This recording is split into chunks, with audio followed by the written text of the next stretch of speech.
3. Ninhursag.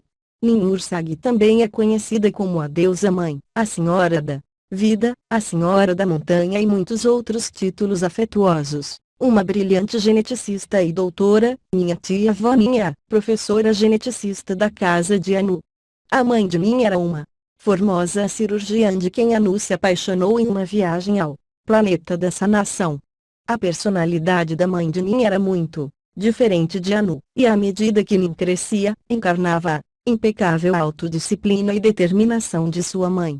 Como não se inclinava muito pelas festas intermináveis de Antu, Ninhursag, pôs toda sua energia nas artes de sanação e melhoras genéticas. Possuía uma mente clara e aguda e o coração de um anjo. Embora Nin tenha crescido em Nibiru, acompanhou seus irmãos à Terra para ajudar em sua colonização. A Enki e Enlil, os dois filhos de Anu, lhes tinha encomendado levar ouro e outros minerais úteis a Nibiru. O ouro era essencial para nós devido aos desequilíbrios que nosso guerrear constante tinham causado à nossa atmosfera. Nesses dias, a Terra era considerada não mais como uma fonte de minerais, um forte fronteiriço de indústria mineira na borda da galáxia. Seus habitantes eram as criaturas selvagens que vagavam pelas planícies extensas pastando em uma abundância de ervas. Também estavam as raças do povo da serpente e do povo do dragão, que preferiam viver em túneis debaixo da superfície da terra para proteger-se das tormentas radiativas e mudanças magnéticas que eram frequentes. Ninhursag, Enki e Enlil foram à terra com emoção e resolução, devido a que Enlil era o filho de Anu e Antu e o primeiro na linha de sucessão para herdar o poder de Anu. Foi escolhido como o líder dos dois grupos de astronautas de Nibiru. Um grupo foi atribuído à nave satélite e permaneceu em órbita para inspecionar o planeta, informar sobre possíveis dificuldades e receber enlaces de trânsito. O outro grupo, que formava a maioria dos astronautas, baixou à Terra com o propósito de colonizar, eventualmente, todo o planeta. Estes chegaram a viver e trabalhar. Aqui lhes chamou os Anunnaki. Enki, o filho de Anu e uma princesa dragão da Terra, era o segundo na linha de poder de seu pai. Ele era um engenheiro, professor e tinha começado os projetos mineiros um pouco antes de que chegasse Enlil. Minha família inventou a rivalidade entre irmãos médios e, como se poderão imaginar, estes dois filhos do mesmo pai e diferentes mães discutiam constantemente quanto às decisões que teriam que tomar. Ninhursag era nosso médica-chefe e professora geneticista na Terra e, por necessidade, a conciliadora da família. Os Anunnaki, nossos astronautas que com muito gosto seguiram a estes três filhos de Anu à Terra, estavam todos muito emocionados nas primeiras etapas da nova aventura. Como lhes tinham prometido riquezas e terra, os Anunnaki estiveram muito contentes por um tempo, mas ninguém estava preparado para uma escavação dessa magnitude. Eles nunca tinham feito algo tão físico, tão rotineiro, de modo que o trabalho nas minas de ouro se converteu em uma tarefa nefasta. Enki até tratou de compor canções para manter seus espíritos alegres. Mas, muito rapidamente estes guerreiros, cientistas e engenheiros se voltaram mal-humorados e logo zangados. E, como os pleiadenses possuem uma espécie de mente de grupo, o descontentamento se pulverizou como fogo, negaram-se a cavar 1 centímetro a mais. Enlil e Enki estavam pasmados. Em casa sempre podiam motivar a seus patrícios pleiadenses. O que terei que fazer? Não queriam ser desacreditados e ser mal vistos por seu pai Anu. Fiéis à natureza da família, os irmãos começaram a culpar-se mutuamente. Os insultos e brigas os levaram aos punhos e, depois de um pouco de sangue e umas quantas contusões, lhes ocorreu uma solução. Na Terra existiam muitas espécies das quais poderiam extrair material genético para produzir uma raça de operários escravos. Isto solucionaria todos seus problemas e manteria contentes aos Anunnaki, já se tinha feito anteriormente em outros planetas. As multidões de astronautas que aclamavam, lhes anunciaram que os maravilhosos touros de Anu haviam resolvido tudo. O capitalista Enlil e o grande Enki tinham a situação sob controle. Imediatamente consultaram a sua irmã, Ninhursag, que também Pensou que era uma boa ideia. Ela tinha estado administrando ervas curativas aos trabalhadores rendidos, e não gostava muito de ver os Anunnaki realizando este tipo de trabalho, especialmente as mulheres. De modo que, acompanhada do Enki, que também sabia de genética, retirou-se ao laboratório e começou a experimentar. Enlil se dedicou à agricultura, a desviar os rios e a construir obras de infraestrutura, pirâmides e represas. Colonizar um planeta do tamanho da Terra era um projeto de envergadura. Quando penso em Ninhursag e Enki sós trabalhando lá no laboratório, experimentando com o material genético que tinham reunido, vem-me à memória um dia no que tiveram uma disputa terrível. Nin perdeu por completo o controle de si mesmo e quase mata o Enki. Como Enki sempre estava tramando maneiras de lhe levar a vantagem a seu irmão Enlil, queria ter um filho com sua irmã.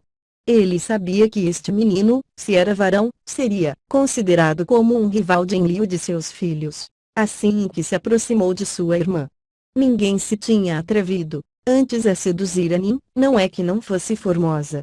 Minha tia-avó era muito bela e amável. Mas todo mundo se sentia intimidado por sua capacidade, suas maneiras precisas e sua autodisciplina veemente. Suponho que Ninhursag sempre tinha pensado que, algum dia se casaria com um de seus irmãos. Seu pai Anu havia desposado a sua irmã, como era nosso costume. De modo que, obviamente, Ninhursag pensou em casar-se com Enlil ou com o Enki. Mas a mãe de Enki, Vão, tinha-o convencido de que se casasse no ramo de sua família terrestre, ou seja o povo do dragão, e Enlil se casou com uma enfermeira da qual se apaixonou perdidamente. Assim as coisas, não havia ninguém neste planeta remoto a quem Ninhursag pudesse considerar como seu igual. Como era idealista e obstinada por natureza, Nin preferiu não escolher a nenhum que fosse inferior a ela. Ela era muito inocente quanto aos homens e não muito boa na arte da sedução. Não esperava que seu irmão casado a cortejasse, e na verdade lhe mostrasse uma paixão e um ardor tão profusos. Cedeu ante as refinadas técnicas de Enki e se ruborizou como uma colegial. A pobre Nin simplesmente não estava acostumada a que adulassem ou que enganasse um profissional como Enki, que já tinha seduzido a tantas outras mulheres que não teve que pensar duas vezes na sua jogada seguinte. Ninhursag caiu na armadilha. Acredito que como era a primeira vez que lhe massageavam seu ego feminino se deixou afetar por hormônios muito poderosos. Mas, para a grande decepção de Enki, dessa união saiu uma menina. Ninhursag estava ditosa e idolatrava a menina. Nin amava todos os bebês que conhecia, ela respeitava a totalidade da vida. Durante uma larga ausência de Nin, Enki esperou até que a menina alcançasse sua maturidade sexual e, para surpresa e escândalo de Nin, procedeu a seduzir a esta filha e também a embaraçou. De novo, nasceu uma menina, mas isto não deteve Enki. Logo que a segunda filha começou a ovular, Enki lhe fez avanços, decidido a produzir um herdeiro varão. Ninhursag estava enfurecida. A ideia de que Enki, o próprio pai, pudesse corromper e fazer vítimas às suas duas garotinhas ingênuas, produzia-lhe náuseas. Seu orgulho estava profundamente ferido, sentiu-se totalmente usada e decidiu pôr fim ao desenfreio de seu irmão. Cozinhou um elixir irresistivelmente delicioso, cheio de ervas virulentas e mortais que ela mesma tinha concebido. Enquanto Enki bebia o líquido com felicidade, Nin disse em voz baixa as palavras sagradas de seu feitiço e assim lhe atirou um malefício poderoso a seu irmão. Com a taça na mão, Enki desabou. De uma maneira fria e desapaixonada, Ninhursag observou como Enki sofria uma morte lenta e penosa. Ela queria que ele sofresse, do mesmo modo que a tinha feito sofrer ela e as suas filhas. Queria que ele compreendesse a dor. O miserável Enki começou a consumir-se e a envelhecer rapidamente, sua pele se tornou amarela. Ao temer o pior, Anu, pai tanto de Ninhursag como de Enki, sentiu-se finalmente impulsionado a rogar a Nin para que desistisse do malefício e invocasse a magia curadora. Com o tempo, Enki se recuperou e implorou o perdão de sua irmã. Mas Depois disso Ni mudou e já não voltou a confiar nos homens. Parece que minha família se assemelha a uma dessas telenovelas que são tão populares na Terra. Poderiam perguntar-se por que, durante a produção real dos operários escravos, cometeram-se muitos enganos, alguns cômicos, alguns horríveis, alguns inexprimíveis. Quando por fim se achou a combinação correta de DNA, e se produziu o primeiro Lulu, o operário perfeito, o suficientemente inteligente para obedecer ordens, mas não o suficientemente preparado para pensar por si mesmo ou rebelar-se, e, claro, tinha que ser capaz de sustentar uma pá. Entre as muitas espécies que existiam na Terra nessa época havia uma criatura chamada Homo erectus. Este gênero comia as ervas e vegetação, e acompanhado de gazelas e outros animais amigos, vagava pelos estepes. A criatura tinha o poder de comunicar-se telepaticamente com os animais e com os de seu gênero. Livres e selvagens, eles eram um com a sabedoria natural das frequências da Terra. Conhecíamos-los porque desarmavam as armadilhas que punhamos para capturar a seus animais amigos. Esta criatura humana e os animais se amavam entre si respeitosamente.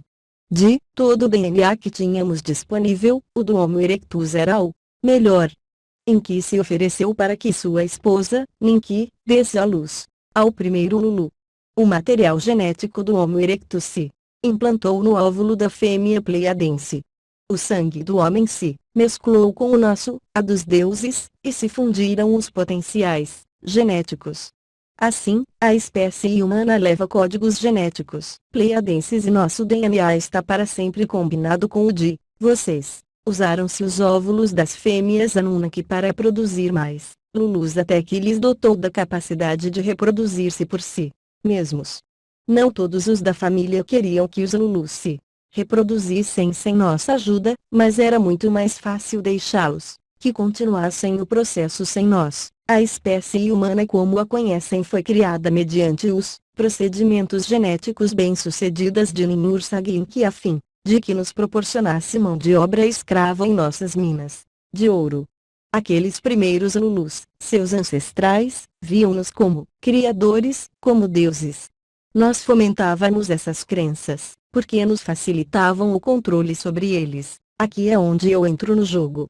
Para os projetos, minha família e os Anunnaki requeriam de um fluxo fixo e fresco de trabalhadores, como Anu e Antu me tinham instruído nas artes do amor e a reprodução. Meu trabalho era educar os astronautas e os Lulus quanto às frequências mais eficazes da experiência sexual. Eu estava ditosa. Para este fim, fiz construir fabulosos templos e dava origem a cerimônias e ritos maravilhosos. Queria que minha bisavó, Antu, estivesse orgulhosa de mim. Modifiquei os ritos tradicionais tântricos das Pleiades para que se ajustassem a nossos objetivos na Terra, como nos divertimos naqueles dias. Alguns poderiam chamar orgias as minhas cerimônias, mas eu pessoalmente não referiria as minhas criações artísticas de uma maneira tão crassa. A palavra orgia reflete a atitude triste da cultura contemporânea terrestre para a união mais sagrada com o primeiro Criador. A experiência sexual é muito mais que uma fricção, é a chave de seu poder, é a secreção de todos os sistemas hormonais que elevam as energias e unem dois seres em uma união sagrada.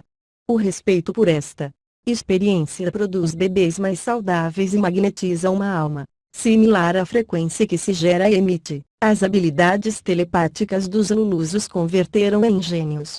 Esses primeiros tempos foram na verdade grandiosos. Ensinamos a nunca questionar nada.